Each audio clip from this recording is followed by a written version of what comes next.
Albert King once snapped about Jimi Hendrix. "I taught him a lesson and I whooped him good." That wasn't a joke. It was a declaration. King didn't just play the blues. He guarded it with iron fists, and anyone he thought was stealing his sound or disrespecting the craft became his enemy. Behind the calm, towering presence of this blues giant was a man who carried grudges like heavy riffs. Tonight, we're uncovering the 6 artists Albert King despised most and the bigger cultural fight hidden inside those feuds. But what made him so ruthlessly protective of his art in the first place? The Blues Guardians Battle. Albert King didn't start out as a gatekeeper. He started out as a dreamer. Born in 1923 on a cotton plantation in Indianola, Mississippi, Albert wasn't handed fame, fortune, or even opportunity. What he did have was a homemade guitar, literally strung together from a cigar box and wires, and an instinct for sound that couldn't be taught. By the time he carved out his place in Memphis, Albert had developed a style unlike anyone else's. He played his flying 5 upside down, bent strings until they cried, and turned the blues into something sharp, raw, and unforgettable. But here's the part that stings. In the 1950s and 60s, while Albert was hustling on the Black Chitlin circuit, pouring his soul into clubs and small stages, America was shifting. The blues, once the raw language of survival, were being scooped up and rebranded as something new, rock and roll. And that change didn't always include the men who built the foundation.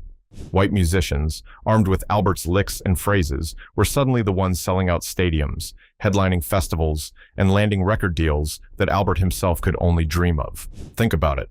How would you feel if the exact notes you invented, the bends you struggled to perfect, suddenly made someone else a household name while you were still scraping together rent?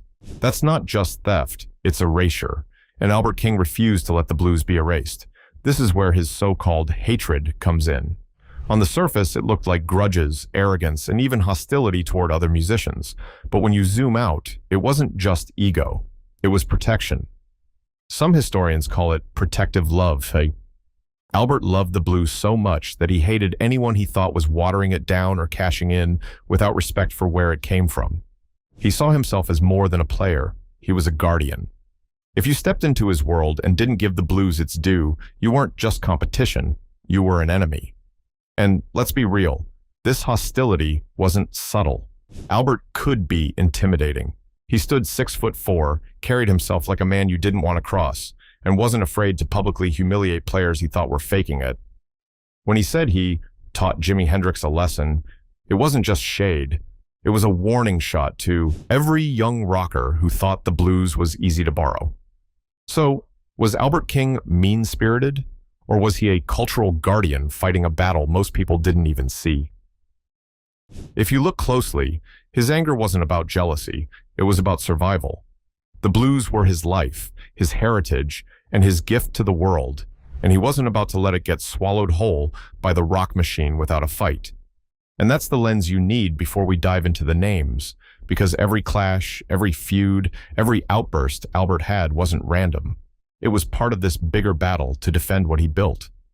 So, who was the first major artist to trigger Albert King's legendary wrath? The answer might surprise you. Was it a young rocker or someone much closer to his own circle? The rock star he couldn't stand, and the first target on Albert King's list? None other than Jimi Hendrix. Now, most people worship Hendrix as the guitar god who redefined music in the late 1960s. He had the style, the sound, and the superstardom that Albert never quite reached. But behind the curtain, Albert King wasn't impressed. In fact, he went as far as to say, Jimmy couldn't play the blues. For a man like Albert, who measured musicians not by how flashy they looked, but by how much pain they could pull out of 6 strings, that was the ultimate insult. Their clash wasn't just talk. The two actually shared a stage in February 1968 at San Francisco's Winterland Ballroom. Imagine the scene. Hendrix, at the peak of his rise, walking out in psychedelic colors, his band ripping through hits like Fuzzy Lady and Purple Haze. And then Albert, towering, serious, guitar slung low, delivering raw cuts like Born Under a Bad Sign. On paper, it looked like a dream lineup, but in reality, it was a standoff. Albert's reaction to those nights was brutal. He mocked Hendrix's showmanship, saying that waving your guitar and lighting it on fire wasn't the blues. About Foxy Lady, Albert scoffed that it was more theater than music. Even when Hendrix played Red House, a song rooted in blues traditions, Albert dismissed it, saying it lacked the weight and soul the blues demanded. To Albert, Hendrix wasn't honoring the blues. He was commercializing it, bending it into something palatable for a rock-hungry white audience. And here's the twist. This wasn't always hostility. At first, Albert had been a mentor. He once admitted Hendrix came to him, eager to learn those bends and that signature sting in his notes. But what Albert saw later felt like betrayal. Instead of carrying the blues torch with reverence, Hendrix exploded it into a psychedelic circus. Sure, he played the notes, but Albert believed he'd stripped away the suffering, the lived-in grit that made the blues what it was. For Albert, that wasn't just about music. It was cultural. Hendrix was celebrated by the mainstream in a way Albert never was, even though Albert's fingerprints were all over Hendrix's sound. The generational divide made it worse. Hendrix's fans wanted spectacle, feedback, distortion, and flash. Albert's audience wanted storytelling through the strings, pain transformed into beauty. To Albert, Hendrix symbolized the takeover of the blues by rock stars who could sell it, brand it, and turn it into something shinier than it was ever meant to be. And the more Hendrix's fame grew, the more Albert dug his heels in. This wasn't a private grumble. He carried that disdain publicly, repeating over and over that Hendrix simply wasn't a blues man. To late-night viewers scrolling now, that might sound shocking. How could Albert King dismiss the very man many call the greatest guitarist of all time? But that's the point. Albert wasn't just critiquing Hendrix's technique. He was making a point about authenticity, ownership, and the future of black blues in a music industry ready to whitewash it for profit. So, while Hendrix dazzled Woodstock and burnt guitars into history, Albert King stood firm as the gatekeeper, saying, "That's not the blues." It was less about jealousy and more about principle. For Albert, Hendrix was proof that the blues were being stolen, packaged, and sold back to the masses without the soul that gave it life. But here's the question. Was Albert right?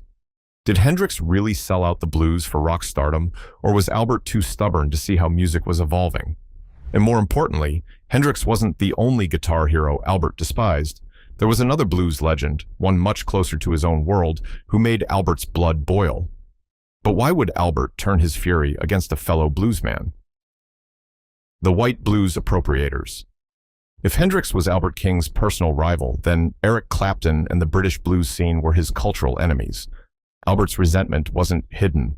He flat out believed white musicians were stealing from him, copying his sound note for note, and getting rich while he was still fighting for recognition. The story everyone points to is Clapton's infamous solo on Personal Manager. On that track, Clapton lifted Albert's licks almost exactly, playing his bends and phrasing like a mirror.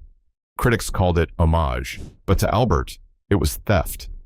Imagine creating something from your own struggle, from nights playing in clubs where the pay barely covered dinner, and then watching someone else repeat it back on a big stage and get hailed as a genius. That wasn't flattery, that was robbery. It wasn't just Clapton. The whole British blues boom gnawed at Albert. John Mayall and the Blues Breakers were supposed to be carrying the torch, but when Albert joined them for a session in London, he stormed out, furious. His complaint? They were playing too loudly. To him, that wasn't blues anymore. It was noise dressed up in blues clothing. He wanted space, silence, and the bend of a note that hung in the air, long enough to hurt. To Albert, Mayall's group didn't understand that the blues weren't about showing off. It was about telling the truth. But the sting went deeper. The racial dynamics were impossible to ignore. Albert had clawed his way out of Mississippi plantations, poured his life into every note, and yet it was white British kids who suddenly became the face of the blues. Clapton, Mayall, and their peers filled stadiums while Albert was still confined to smaller venues. To him, it wasn't just unfair. It was cultural appropriation hiding in plain sight. Albert even said it outright in interviews. Too many white rock players took the blues and ran with it without giving credit. He hated that magazines and record companies crowned them kings, while the real kings, men like himself, were still broke. He felt erased from the very history he helped write. So, when you hear Albert's bitterness, you have to ask, was it jealousy Or was he naming something nobody else wanted to say out loud? That the music industry made space for Clapton's homage, but not for the black originators who bled for it? And that's what makes this chapter sting. Because Albert wasn't just angry at musicians across the ocean. His rage also turned inward, sometimes toward the very people closest to him. Which begs the question, what happens when Albert's wrath isn't aimed at rock stars stealing his style, but at fellow bluesmen standing right beside him? The war on his own stage. If Albert bristled at outsiders stealing the blues, he could be just as ruthless with the people standing right behind him. His enemies weren't always British rockers or rival bluesmen. Sometimes they were his own band members. Watch any live footage of Albert King and you'll see it. That towering frame, that flying V guitar slung across his chest, and then, suddenly, he snaps. In one show, he actually stops mid-song to glare at his drummer. The crowd is stunned silent as Albert growls, "Chop your notes right!" Not once, but over and over, until the poor guy behind the kit adjusts his playing in sheer panic. This wasn't just a one-off. There are clips of Albert leaning over his shoulder, barking commands, and even berating musicians in front of thousands of people. Imagine the psychological pressure of that moment. One wrong snare hit or sloppy bass run, and you're humiliated on stage by the blues giant himself. And yet, this wasn't cruelty for cruelty's sake. Albert's perfectionism came from something deeper. He wanted the blues delivered raw, clean, and unshakable. Every note had to carry weight. Every bend had to ache. To him, the drummer's job wasn't just keeping time. It was sculpting the groove so his guitar could slice through like a razor. If the rhythm wobbled, the whole story fell apart. Musicians who worked with him later admitted it was brutal. One drummer described it as walking on eggshells every night, knowing Albert could cut you down in front of a live audience. Another said he felt like a soldier under fire, always bracing for the next command. But they also admitted something else. When Albert pushed you that hard, the band sounded untouchable. His quick temper and impossible standards forced his musicians to dig deeper, to respect the space between notes as much as the notes themselves. That's the paradox of Albert King. On one hand, he could terrify his band to the point of breaking. On the other hand, he forged them into a unit so sharp that even Eric Clapton later confessed he couldn't match Albert's command of the stage. The intimidation was real, but so was the artistry it produced. So, ask yourself, was Albert a tyrant who bullied his musicians for ego's sake, or was he a purist guarding the last scraps of authenticity in a world that kept trying to water the blues down? Because if he was this harsh with his own players, just imagine how he treated fellow blues legends who, in his eyes, betrayed the tradition. Which iconic names ended up on the wrong side of Albert King's wrath? The Blues Brothers. He despised Albert's anger didn't just burn toward rock stars across the ocean or the band members who couldn't keep up. Some of his deepest grudges were aimed squarely at his own so-called brothers in the blues. Take Buddy Guy. On stage, Buddy was electric, wild, and unpredictable. He had the crowds, he had the charisma, and eventually, he had the commercial success that Albert never quite touched. To audiences, Buddy was the embodiment of raw Chicago blues turned into a spectacle. But to Albert, it was almost unbearable. He felt Buddy's rise was proof that flash and showmanship could outsell grit and authenticity. In one bitter moment, Albert even snapped that Buddy was a clown with a guitar. Behind the insult was jealousy. Buddy had the recognition Albert craved, the bigger checks, the magazine covers, and the tours with rock royalty. Albert watched it all with the sinking realization that the industry rewarded style over soul. The rivalry didn't end with Buddy. The tension was even worse among the three kings, Albert, BB, and Freddie. They shared a name, a stage, and a genre, but not much love. BB was the darling of mainstream blues, smiling his way through interviews, playing for presidents, and even earning Grammys. Freddie was younger, stylish, and a hit with younger crowds. And then there was Albert, towering, left-handed, and broke more often than not. He once admitted that he hated being compared to them because no matter how ferociously he played, the spotlight seemed to land on BB and Freddie. Money sharpened the wound. Albert spent much of his career wrestling with financial struggles. While BB played Las Vegas casinos and lived in tour buses with air conditioning, Albert sometimes traveled in beat-up vans and fought promoters just to get paid. Imagine dedicating your whole life to music, then seeing your peers cash checks that dwarfed your entire year's earnings. That resentment built into bitterness, and the bitterness eventually turned into open contempt. At its foundation, Albert's feud with his fellow bluesmen was about something way bigger than ego. It was about surviving. He saw the blues industry splitting in two, one side chasing commercial success, the other holding on to artistic purity. Albert chose purity, but purity didn't pay the bills. And every time Buddy Guy filled the stadium or B.B. King shook hands with politicians, Albert felt like the blues was slipping away into something cleaner, safer, and emptier than the sound born out of pain. So, when Albert dismissed Buddy Guy as a clown or bristled at being lumped together with B.B. and Freddie, it wasn't just pettiness. It was personal. It was the sound of a man who felt left behind by an industry that had stolen his soul and given him scraps. But maybe there's a bigger story here, because Albert's rage, his jealousy, and his bitterness, none of it was just about music. It was about America itself. Albert's story reveals something profound about artistic integrity in this country.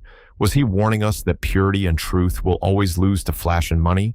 And if he was right, what does that say about the way America treats its greatest artists? The weight of his grudges. For all the enemies Albert King collected, the truth is his greatest battle was always with himself. He carried jealousy like a second guitar strap, heavy and unshakable. Watching other bluesmen land record deals, headline tours, and win over crowds that he thought belonged to him, it lit a fire he never really put out. And that bitterness shaped his legacy as much as his music did. What made Albert fascinating wasn't just the anger, but the way he channeled it. Every note he bent, every string he snapped with that massive hand carried pieces of those grudges. You could almost hear Buddy Guy's success, Hendrix's praise, or B.B. King's fame being challenged in the roar of his solos. He turned resentment into raw sound, and that's why audiences believed him when he played. It wasn't polished perfection, it was pain. But here's the question. Did those grudges keep him sharp, or did they cost him the peace he spent his whole life chasing? Did hating others give him fuel, or did it slowly eat away at him behind the spotlight? Albert King's story reminds us of something uncomfortable. Sometimes the very fire that makes legends unforgettable is also what burns them down. So, what do you think? Was Albert King right to protect the blues with such ruthless pride? Or did jealousy blind him to celebrating his peers? Do you hear his grudges in his music, or do you hear something else entirely? Drop your thoughts below. I'm curious where you stand. And if you enjoyed unlocking this hidden side of Albert King, make sure you hit subscribe, because we've got more untold stories and more interesting stories you would love. Thank you for watching.